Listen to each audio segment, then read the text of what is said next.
Muchas gracias. Quisiera, en primer lugar, agradecer la amable invitación de los organizadores a participar en esta jornada.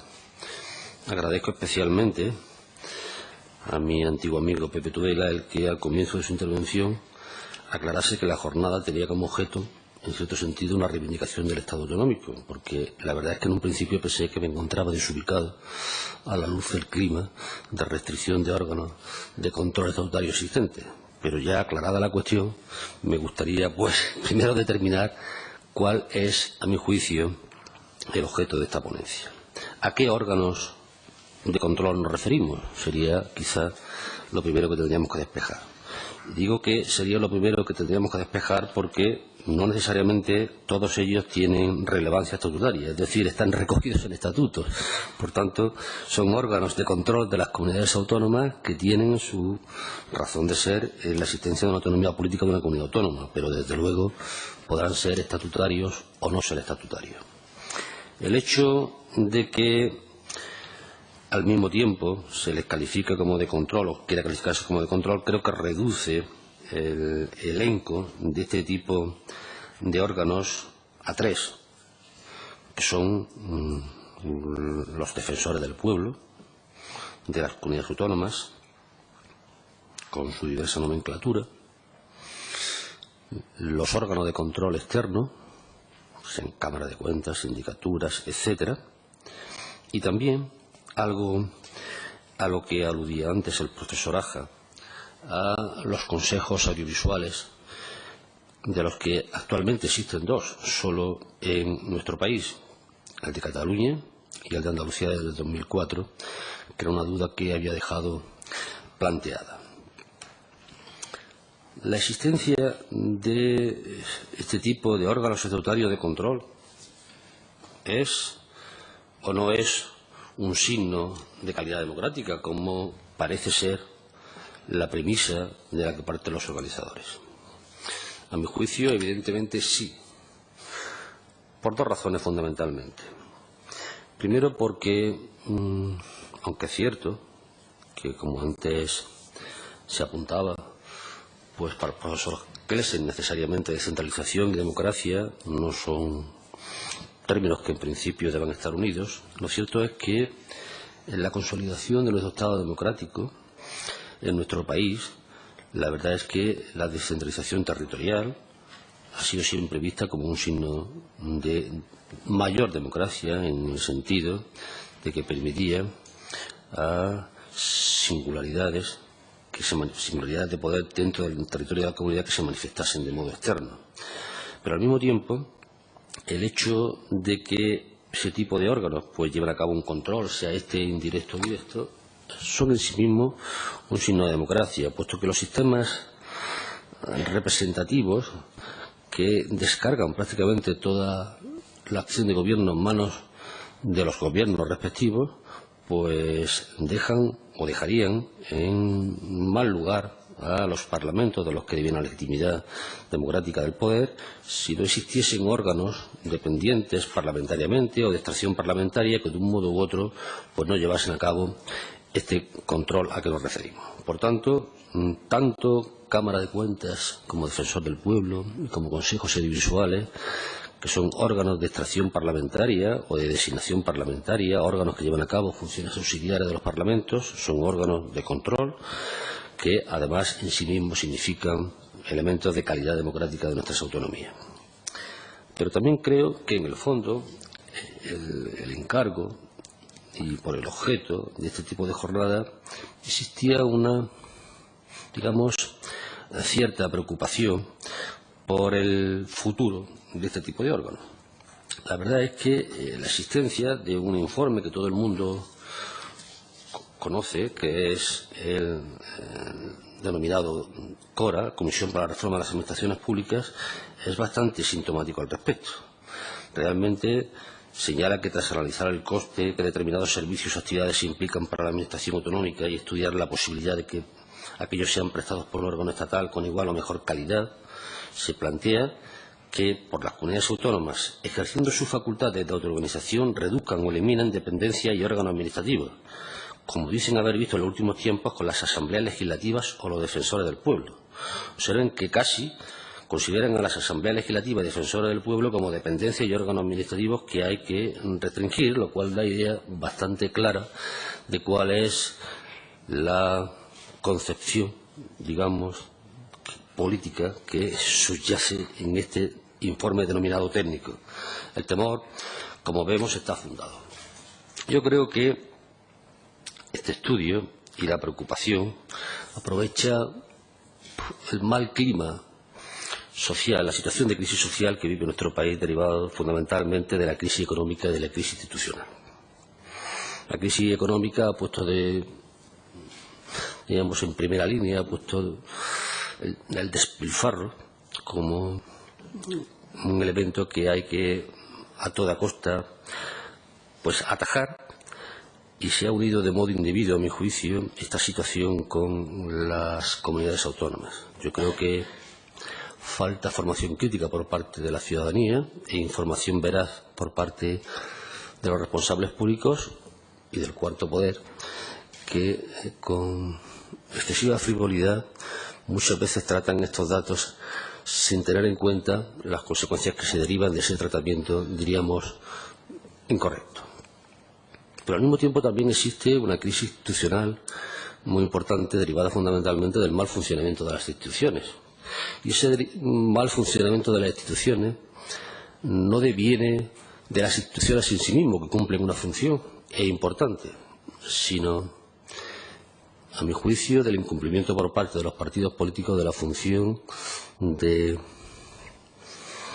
designar con arreglo a criterios correctos a las personas que tienen la responsabilidad de llevar a cabo la dirección de este tipo de instituciones. Fundamentalmente, la percepción social que se tiene de este tipo de órganos, cuando es muy clara o es muy claro el sentido partidista de las decisiones que se adoptan, es la de que las instituciones dejan de tener sentido, puesto que el control es político, por tanto partidista. En consecuencia, está avalada completamente la tesis de que deben suprimirse. Eso en algún caso es palmario, como les comentaré ahora. Por tanto, les adelanto, en mi criterio, defensor del pueblo y Cámara de Cuentas, intentaré demostrarles ahora que son órganos de control absolutamente necesarios para garantizar la democracia en el Estado autonómico. No tanto opino respecto de los consejos audiovisuales, pero que se necesita reformar profundamente el régimen jurídico de los mismos para adaptarlo a los nuevos tiempos que tenemos, fundamentalmente derivados de la situación de crisis económica en la que nos encontramos. Comenzaremos, pues, un rápido análisis viendo los defensores del pueblo de las comunidades autónomas. Evidentemente, no me voy a detener a analizar el régimen jurídico de esta figura. Está de sobra en muchísimos manuales. Y de lo que se trata es, a mi juicio, de subrayar los rasgos esenciales del funcionamiento de los mismos que, en mi opinión, justifican su existencia y, sobre todo, descalifican ese primer avance de esta comisión de que los mismos deben suprimirse. Existen actualmente 10 de estas figuras en nuestras comunidades autónomas.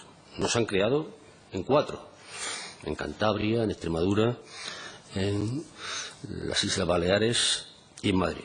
Pero en 3 se han suprimido, como señalaba antes, en Asturias, en Castilla-La Mancha y Murcia. La verdad es que todos ellos cumplen funciones similares a las que cumple el defensor del pueblo estatal. La defensa de los derechos de los ciudadanos, a cuyo efecto, dicen todas las leyes, podrá supervisar la actividad de la Administración. Todos tienen dependencia parlamentaria, todos plasman sus actividades en documentos similares, que son informes de carácter público o son respuestas a quejas que normalmente aparecen en las páginas web de las instituciones. Y sus diferencias son fundamentalmente del ámbito territorial al que uno y otro pues están abocados. El defensor del pueblo estatal es un órgano, diríamos, global, con competencia universal, mientras que los defensores autonómicos, los defensores de cada comunidad autónoma, pues tienen como objeto la actividad de la Administración autonómica o de las corporaciones locales con algunas restricciones de la misma. Pero jamás se ha producido duplicidad entre las mismas. Son órganos que funcionan correctamente en un estado compuesto. Desde el año 1985, si no recuerdo mal, existen criterios de coordinación o de colaboración en sentido general que han funcionado correctamente, y el defensor del pueblo no entra en sí, aun teniendo competencia universal, una queja es analizada en el territorio de una comunidad autónoma o hace un informe relacionado con quejas de las corporaciones locales de la misma. Por tanto, duplicidad no existe. La verdad es que el solapamiento de que habla la Cora es prácticamente irreal. Habla literalmente, por citarles nuevamente otra afirmación que creo que es gratuita, que la proliferación de defensores del pueblo autonómicos y su coexistencia con el defensor del pueblo estatal ha dado lugar a un elevado coste en la tramitación de las quejas y un bajo rendimiento de los recursos destinados en los ombudsman autonómicos, dice.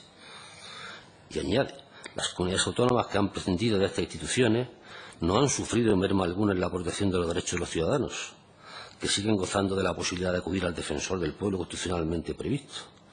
Al objeto de lograr una mayor eficacia y eficiencia, se propone que la competencia de los órganos autonómicos por el defensor del pueblo los de defensores autonómicos pasen al defensor del pueblo del Estado. La verdad es que si de mayor eficacia o eficiencia se trata, lo señalado por la Comisión es falso. Los datos que se deducen de las propias páginas web de las Defensorías del Pueblo dicen otra cosa. Con datos de la actividad del año 2012, el coste medio por actuación de todas las defensorías del Estado es de 287 euros. En la extensión estatal, 374. Cada queja le cuesta a los ciudadanos, de media, 670 euros en todo el territorio, 717 en la institución estatal. Y si hablamos de penetración social, la verdad es que el defensor del pueblo del Estado atiende una queja por cada 2.400 ciudadanos. Por ejemplo, el defensor del pueblo andaluz lo hace por cada 1.100. Luego, en realidad no estamos hablando de eficacia o eficiencia, sino que esos elementos han sido tomados, en mi criterio, como excusa para proponer una deriva centralista del Estado autonómico. Es algo similar a lo que ha hablado con anterioridad el ponente que me ha precedido en uso de la palabra. Es decir, que nada pues hay de ineficientes y de antieconómicos en la existencia de órganos de control de las comunidades autónomas de este tipo. No se entiende, desde luego, pues nada de esta cuestión. Además, que esto es una realidad, es avalado incluso por los propios organismos internacionales. He tenido ocasión de analizar, de ver, pues, cómo los organismos internacionales se manifiestan en torno a la existencia de este tipo de órganos. Prácticamente todos ellos entienden que la existencia de este tipo de órganos en los subsistemas regionales y locales es un índice de calidad democrática, porque su flexibilidad, penetración, eficacia y cercanía del ciudadano, que es al que va dirigido su función, lo hace especialmente pues idóneo para cumplir la función para la que fueron creados. Por tanto, el coste que supone estas instituciones en su conjunto, que no es superior a 30 millones de euros todas, me parece que hace absolutamente innecesario su supresión si cumplen adecuadamente la función para la que fueron creados. Pero es que además, en mi criterio, al menos desde la percepción que yo tengo de la institución del defensor del pueblo tal y como funciona en mi comunidad autónoma, es que los defensores del pueblo autonómico han ido un poco más allá de lo que estaba previsto en sus leyes institutivas y se han convertido en órganos de cohesión social, en el sentido siguiente. La crisis económica ha puesto de manifiesto todo un conjunto de carencias, fundamentalmente en los sectores más desfavorecidos de la sociedad, y las instituciones del Defensor del Pueblo de las distintas comunidades autónomas se han convertido en instrumento y garantía de los derechos sociales que afectan a, diríamos, las clases más desfavorecidas. Y como tal, es por lo que digo, instrumento de cohesión social. Este tipo de derechos que han tenido tradicionalmente en los estudios de ciencia política institucional mucha menos importancia que los derechos formales, lo cierto y verdad es que en situaciones de crisis, pues, se ponen de manifiesto especialmente. La verdad es que al menos tal y como yo observo la evolución del Defensor del Pueblo andaluz en los últimos tiempos, el 70% de las actuaciones de la Defensoría andaluza están dedicados a este tipo de defensa de derechos. Y además están cumpliendo también una función que desde luego, o para la que desde luego no se encuentran dotados los órganos estatales residenciados en una comunidad en Madrid, o en una ciudad en Madrid, como es la de ser mediadores en la solución de conflictos entre los ciudadanos y los poderes públicos e incluso las empresas que llevan a cabo o prestan servicios fundamentales como son agua, energía, luz, vivienda, bancos, etcétera, etcétera. El papel, por ejemplo, que yo he observado en la Comunidad Autónoma de Andalucía del Defensor del Pueblo en relación con la crisis bancaria, la crisis hipotecaria, etcétera, etcétera, etcétera, desde luego no es observable en instituciones muchísimo más burocratizadas y menos apegadas al terreno como la de la que le estoy hablando. En consecuencia, si esta es, diríamos, una de las facetas y no poco relevante en el tiempo en que vivimos de esta institución, debemos concluir pues que evidentemente es una institución que debemos en la medida preservar.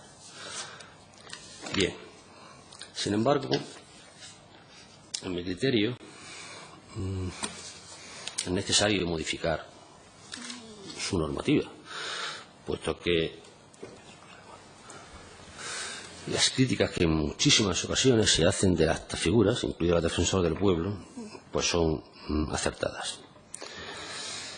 Yo entiendo esta figura como una figura de tipo personalista y, por tanto, la existencia de más de un adjunto, como ocurre en Andalucía, es absolutamente aberrante.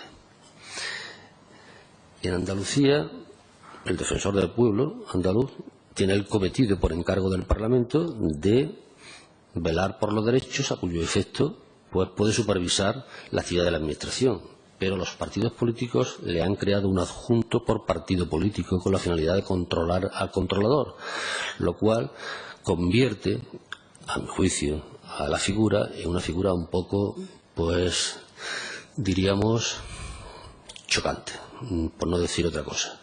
Creo, sinceramente, que más de un adjunto y con la finalidad exclusivamente de sustituir al Defensor del Pueblo en casos puntuales no debe existir en esta institución. Aparte, no considero razonable que el mandato de un Defensor del Pueblo sea renovable. Yo creo que el tiempo del mandato del Defensor del Pueblo debe ser los 5 años previstos legalmente y, cumplida su función, debe ser otro.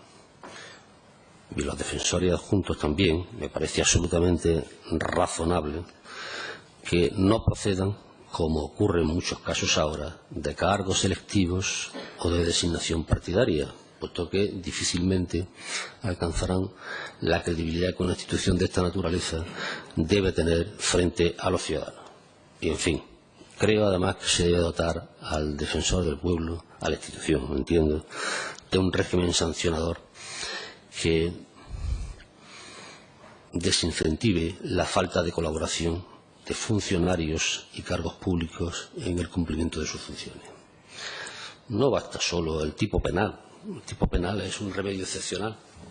Yo creo que es necesario el que la declaración de una figura como el defensor contrastada sea suficiente para iniciar un procedimiento sancionador contra el funcionario que no colabore, e incluso que, contrastado el cumplimiento por parte de un cargo público, exista una suerte pues de censura dirigida en general, incluso superior, con la finalidad de que, en la medida de lo posible, se remueva el cargo correspondiente. Pero, salvadas esas distancias, creo que es de las figuras, al menos la que yo conozco, que más aprovechable, o que mejor aproveche, diríamos, la configuración institucional para la que fue creada, porque cumple sobradamente con esas funciones y así además se encuentra contrastado, diríamos, por la percepción social que tienen los ciudadanos. En el último informe de la encuesta general de opinión pública de Andalucía, por ejemplo, el de invierno de 2014, pues la institución andaluza más valorada, de largo, el Defensor del Pueblo andaluz. Y eso que está casi aprobada solo, tiene 4,7. En el invierno anterior era también de largo la más valorada y estaba aprobada. No sé si por el carácter personalista que tiene la misma puede haber influido quizás el cambio de defensor acaecido entre un año y otro, pero lo cierto y verdad es que estamos ante una figura de reconocimiento social, lo cual es índice indiscutible del cumplimiento de su función, dado que es eficiente o es al menos tan eficiente como la del defensor estatal y además cumple una función a un coste razonable para toda, repito, para todo el Estado, de 30 millones de euros. Me parece que intentar que desaparezca es absolutamente contrario a los más elementales principios de la democracia. Otro caso ocurre con las OCECs, o con los órganos de control externo. Si en el caso de los defensores del pueblo autonómicos señalaba que su existencia constituía un elemento de calidad de democracia, yo creo que en este caso hay que ir un poco más allá. Yo creo que es un instrumento esencial del principio democrático. En los estados representativos, toda la acción del poder se lleva a cabo a través de gobierno. El gobierno es el que realiza toda la acción política, para lo cual se encuentra habilitado por ingentes medios económicos, el presupuesto. Pero el presupuesto no es ahora lo que era antes.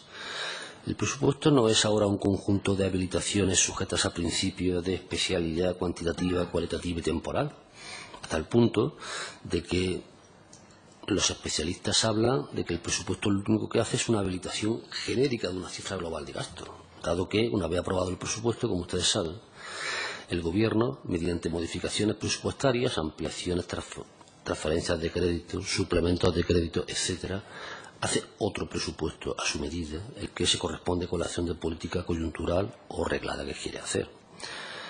La comparación entre el presupuesto inicial, diríamos que la habilitación genérica del legislativo al ejecutivo, y el resultado final, es decir, la ejecución presupuestaria de un año, es simplemente otra cosa. Si no existe un órgano de dependencia parlamentaria que controla la ejecución de ese presupuesto, el presupuesto, mejor dicho, el Parlamento se queda sin ningún tipo de función que realizar en el Estado democrático. Por tanto, en resumidas cuentas, en mi criterio, órganos de control externo, el estatal Tribunal de Cuentas o las cámaras de cuentas o los órganos, como se llamen, en cada una de las comunidades autónomas, que tienen nombres completamente distintos, son un instrumento esencial del principio democrático. No es posible, sin ese control, ni siquiera llevar a cabo la afirmación de que todo el poder, como dice nuestra Constitución, proviene del pueblo. Por tanto, los OCECs es que son absolutamente indispensables. Existen 13 en nuestro país, más que defensores autonómicos. No existen en Extremadura, Cantabria, La Rioja y Murcia. Y exactamente igual que ocurría con los defensores del pueblo, pues son de dependencia parlamentaria, más nominal que real, porque su independencia funcional es total, y el hecho de que en sus leyes institutivas aparezca esa calificación, lo único que quiere es visualizar que no existe relación alguna con el gobierno, que es el objeto mismo de su control. Por tanto, la dependencia parlamentaria tiene también esa finalidad, es la de ser independiente, como decíamos antes, respecto de los poderes objeto de control. Su carácter, dice literalmente toda la ley, es carácter técnico y, en fin, realizan una labor mediante informes que publican. Este carácter técnico, que es el que posteriormente no se corresponde con las personas designadas en muchos casos, es lo que genera la insatisfacción de gran parte de los estudiosos de la figura con respecto al cometido de este tipo de órganos. Con muchísima frecuencia, en virtud de su procedencia partidista, los informes están alineados, o sea, mejor dicho, los miembros de estos órganos se alinean con una posición u otra dentro del informe, lo cual en principio, cuando se repite muchas veces, no obedece simplemente a coincidencia intelectual, sino a coincidencia partidaria. Es obvio. No existen objetivamente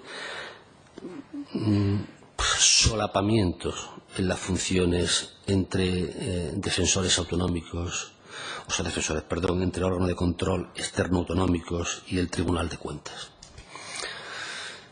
Es cierto que el Tribunal de Cuentas, en la expresión feliz que hizo el Tribunal Constitucional en su momento, en lo que se refiere a la función fiscalizadora, es decir, aquella por virtud de la cual se somete a la actividad económica del sector público de que se trate a la comprobación de que cumplen con los principios de legalidad, eficacia, eficiencia y economía, es cierto que el Tribunal de Cuentas es el órgano supremo, pero los órganos de control de las comunidades autónomas en su ámbito ejercen también esa función. Por eso coexisten ambos. Mientras que se habla de que en el ejercicio de la subfunción jurisdiccional, el juicio de cuentas y lo que se llama el alcance, pues es único, puesto que evidentemente las comunidades autónomas no ejercen nada más que funciones instructoras y cuando así lo pide el propio Tribunal de Cuentas.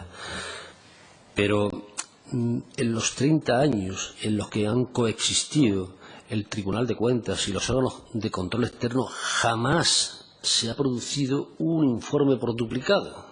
Han coexistido pacíficamente ambas modalidades de control. El Tribunal de Cuentas llevando a cabo las del sector público estatal, más las de aquellas comunidades autónomas que no tienen órgano de control externo y las otras con sus respectivos sectores públicos.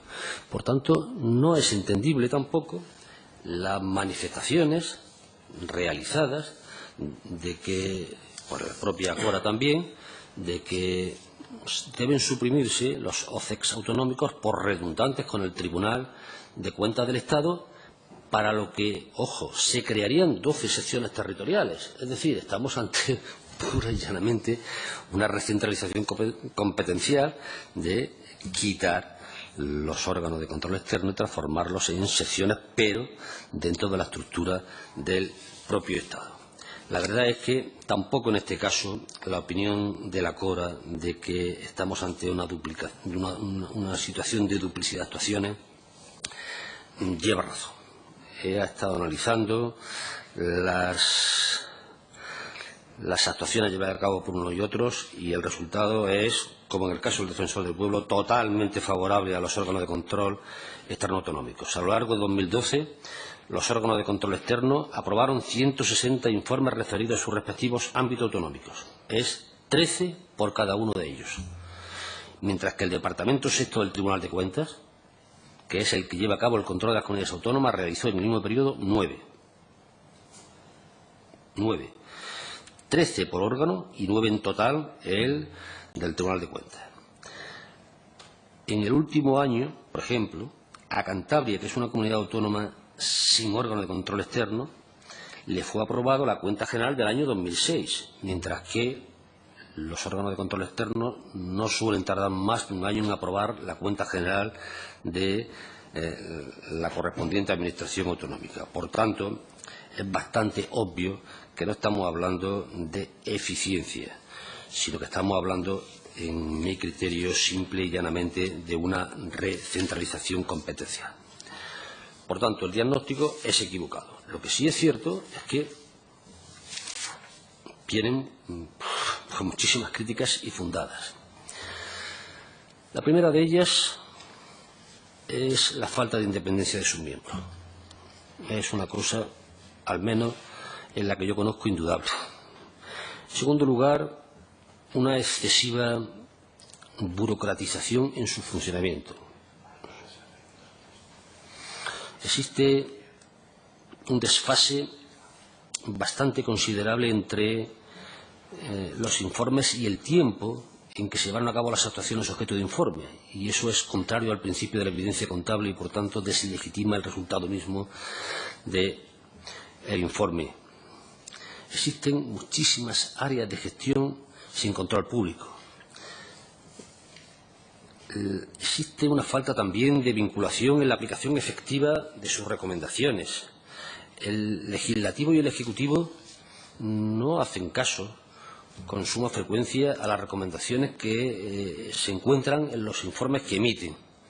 Y, en fin, son instituciones a las que la sociedad no da importancia. Por algo será.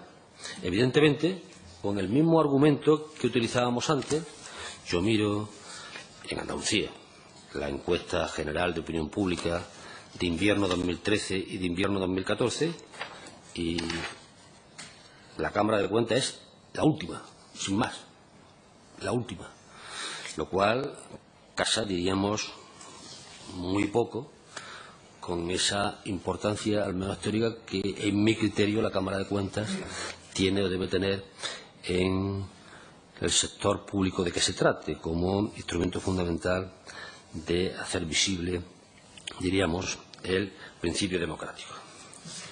¿Qué se podría hacer? Pues se podría hacer lo siguiente. Algunas cosas sí entiendo que son bastante fáciles de conseguir. Creo que lo primero que hay que cambiar es la forma en que se nombran los miembros de este tipo de órganos. Dado el carácter técnico de los mismos, el elemento fundamental para su designación o nombramiento debe ser su probada competencia. Es absolutamente indispensable que no existan cuotas de partido en su designación. Normalmente este tipo de órganos, con carácter previo, se han determinado por parte de las respectivas mesas de los parlamentos el número que le corresponde a cada partido, sobre el que tiene posteriormente, pues, absolutamente poder de designación. El criterio de la independencia política y de la probada competencia es absolutamente necesario que se preserve en este tipo de órganos como medida absolutamente también necesaria para que ganen credibilidad. Para eso, independientemente del cambio de la legislación, yo creo que es necesario reactivar las comisiones parlamentarias de nombramiento, que ahora no sirven para nada, al menos en el Parlamento de Andalucía no sirven para nada. Simple y llanamente llegan, dan la gracia al grupo que se lo ha propuesto y al Parlamento, al Pleno, a que sea elegido. Y eso simplemente es contrario a las más elementales normas simplemente de lo que debe ser una institución. Debe existir, además, en mi criterio, un rígido sistema de inelegibilidad e incompatibilidad. Yo no creo que este tipo de órganos o de este tipo de órganos deban formar parte personas que han tenido en el pasado cargo de designación o cargo electivo de partidos políticos. No lo creo. Ni tan siquiera, además, creo que deban tener una función pública propia. Yo cada vez voy más observando que las funciones públicas reducidas autónomas se convierten en un instrumento desestabilizador de la propia institución como consecuencia de que, al existir poca movilidad funcionarial, pues se convierten en un grupo de presiones sobre el resultado de los propios informes. Yo creo sinceramente que no resulta necesario que exista esto. Y desde luego, al igual que antes señalaba, es necesario una mejora competencial, no solo para que se fiscalicen las cuentas de todos los partidos políticos o de todas las formaciones políticas en el sector público correspondiente, sino también para que exista un severo régimen sancionador respecto a quienes no colaboren. Pero el régimen sancionador, en mi criterio, no puede ser, como se habla, el de restringir las subvenciones a las entidades públicas que no colaboran, porque las entidades públicas no son las que no colaboran, sino simple y llanamente quienes detentan funciones de dirección de las mismas. Creo que despolitizando estas instituciones, convirtiéndolas en órganos técnicos, que no significa privar a los partidos políticos de su facultad de propuesta, ni de que sean ellos los que lo elijan por las mayorías que marcan, sino simplemente que no se loticen, pues se conseguirá una mejoría considerable de este tipo de órganos. Y en fin, y por último, también quisiera referirme al tema de los consejos audiovisuales. Como he dicho, solamente existen actualmente dos, son en Cataluña y en Andalucía. En Navarra se suprimió en el 2011. Son órganos de una naturaleza híbrida, porque están configurados